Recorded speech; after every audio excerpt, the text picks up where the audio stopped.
This is Dan Seifert with MobileBurn.com, and this is a look at the HTC One S for T-Mobile.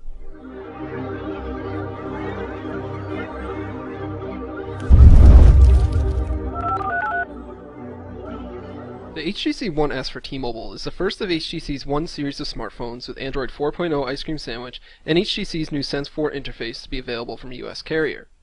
T-Mobile's version of the One S is nearly identical to the international version we reviewed recently, save for its support for T-Mobile's network and the large number of apps that the carrier has pre-installed on the device. The One S's hardware is really nice, and it's strikingly slim at 7.95mm and really light at only 119 grams. The T-Mobile version has dropped the micro-arc oxidation treatment we saw on the international One S we reviewed, and instead features an attractive gray gradient color scheme on its aluminum unibody. Without the MAO treatment, the One S is a bit more slippery and lacks some of the grip than the black version has. Still, the hardware is put together really well and feels really solid. Inside is a 1650 mAh battery that's not user accessible, but I was able to get almost a full day of life out of it with normal usage, so it should be an all-day battery for most users, and I don't think that fact that it's not user accessible will be a problem for many. The One S has a 4.3-inch Super AMOLED display with a QHD 540 by 960 pixel resolution. It offers good viewing angles and nice colors, and is usable outdoors. Unfortunately, the display uses a pentile matrix configuration, which can lead to some odd color fringing, but I don't think that most users will have a problem with it, and will probably never notice the issues that it has.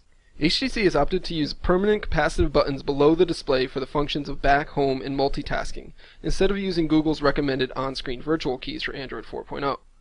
In theory, this is a good idea because it gives more screen real estate to the apps themselves, but far too often there's still a bar at the bottom of the legacy menu button, so any real benefit is nullified.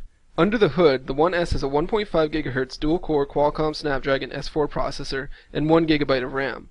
The S4 processor benchmarks off the charts, but more importantly it offers a fast and responsive experience for everyday tasks. The One S is really fast, and there's no lags or hiccups anywhere during everyday usage. The One S also supports T-Mobile's HSPA Plus 42 megabit per second 4G network, and if you live in an area with coverage for it, you can see some impressive network speeds. As you can see here, I don't have HSPA Plus 42 coverage where I am, so the One S only sees pedestrian average network speeds. The One S runs Android 4.0 Ice Cream Sandwich and HTC's new Sense 4.0 interface out of the box, making it one of the first non-Nexus smartphones to launch with Android 4.0 in the US. The new Sense 4.4 interface is a great improvement over the older Sense 3.0 and 3.5 interfaces from last year, but there's still areas where HTC didn't complete the full transformation from standard Android 4.0, and it's a bit jarring to see the two different looks on the same phone depending on which app you open. The default Downloads app is a good example of an app that doesn't mesh well with HTC Sense customizations. Sense does offer a really nice email app and messaging client though, and the shortcuts on the lock screen are quite handy. The One S also features HTC's exclusive Beats Audio integration.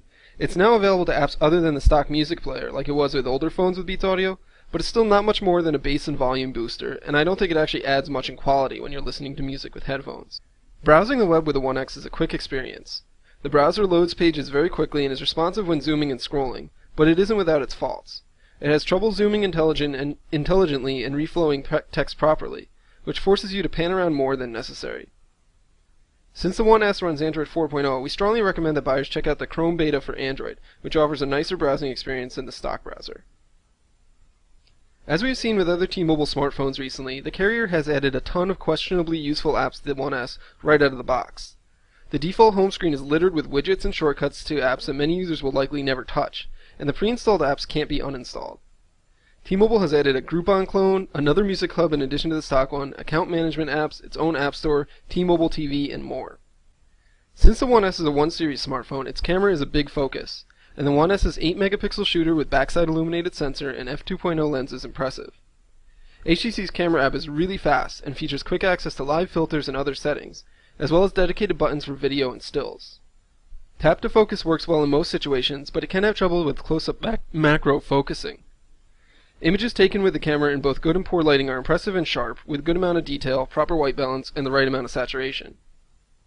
The One S can also shoot 1080p video at 60 frames per second, and it features a unique trick of being able to capture full-resolution stills while shooting video, which can be very useful. Audio capture is very good, and the One S never really skips a beat when you're snapping stills during video. T-Mobile will offer the One S on April 25th for $199 with a new tier contract, and when it becomes available, it'll easily be the best smartphone on the carrier. I think it will be able to hang on to that title for some time as well.